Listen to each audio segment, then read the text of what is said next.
नमस्कार मंडळी, मी तुमचा लाडका मित्र भरत विजय चव्हाण आणि मी तुम्हा सर्वांचं माझ्या यूट्यूब चॅनलमध्ये स्वागत करत आहे. मंडळी, 5 जानेवारीपासून पंचक आणि सत्यशोधक या दोनही सिनेमांचे बॉक्स ऑफिसचं जे काही कलेक्शन होतं ते नेहमी मी तुमच्यासमोर सादर करत आलोय. पण आता या सिनेमाला रिलीज होऊन आज या सिनेमांचे आज 6वा दिवस आहे. काल 5 दिवस झाले होते अर्थातच. कालचं जर तुम्ही गुगल करायला गेलात बॉक्स ऑफिस कलेक्शन तर तुम्हाला कुठे काहीही रिपोर्ट दिसत नाहीये.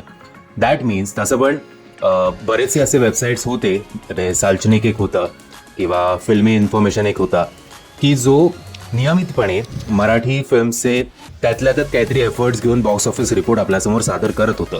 बट या सिनेमांच्या बाबतीत या 2 चांगल्या वेबसाईट्सनी ढुंकून सुद्धा बघितलं नाही. जे काही गुगलवर इन्फॉर्मेशन अवेलेबल होती ती 4 दिवसांची मी तुमच्यासमोर आणली. पण आता जे काही छोटे मोठे वेबसाईट्स थोडे एफर्ट्स घेऊन या 2 सिनेमाचं कलेक्शन आपल्यासमोर आणण्याचा प्रयत्न करत होते, त्यांनी देखील आता हात वर केलेले आहेत.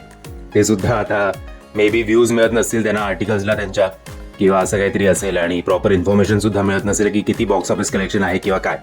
सो ओव्हरऑल हे 2 सिनेमे यशस्वीपणे बॉक्स ऑफिसवर रन करण्यात पूर्णपणे अयशस्वी झालेत असं म्हणायला काही हरकत नाही.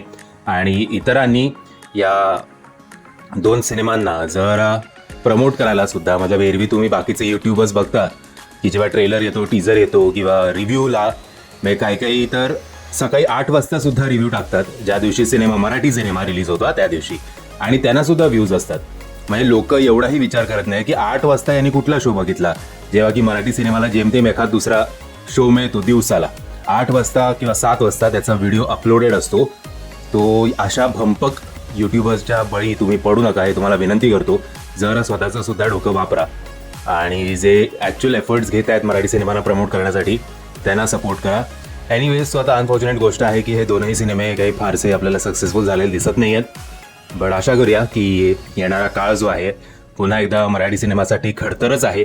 एकतर अर्धे स्वतःचं बुकिंग खातात कारण 2-3 सिनेमे एकत्र रिलीज होतात, त्यापेक्षा हिंदीशी कॉम्पीट करा. तसे तुम्हाला शोज तसे पण मिळतच नाही, मग आपापसातले शोज कशाला खाता, हे तर मला प्रश्नाचं उत्तर मिळालं नाही अजून. असो, तुम्ही हे 2 सिनेमे बघितले नसतील तर परवापर्यंतच, नाही ॲक्च्युली उद्यापर्यंतच चान्स आहे. परवापर्यंत आय थिंक हे शो वॉशआउट होतील, कारण 12 तारखेला जवळजवळ 7-8 सिनेमे वेगवेगळ्या भाषेतले रिलीज होणार आहेत, आपटणार आहेत बॉक्स ऑफिसवर. त्यामुळे या 2 सिनेमांचं भवितव्य उद्यापर्यंत जे काय आहे ते आहे. नंतर कदाचित हार्डली एखादा शो तुम्हाला दिसेल. म्हणजे मी आशा करतो तुम्हाला हा व्हिडिओ आवडला असेल. जर तुम्हाला हा व्हिडिओ आवडला असेल तर प्लीज या व्हिडिओला लाईक, शेअर आणि चॅनलला सबस्क्राईब करायला विसरू नका. जय हिंद, जय महाराष्ट्र.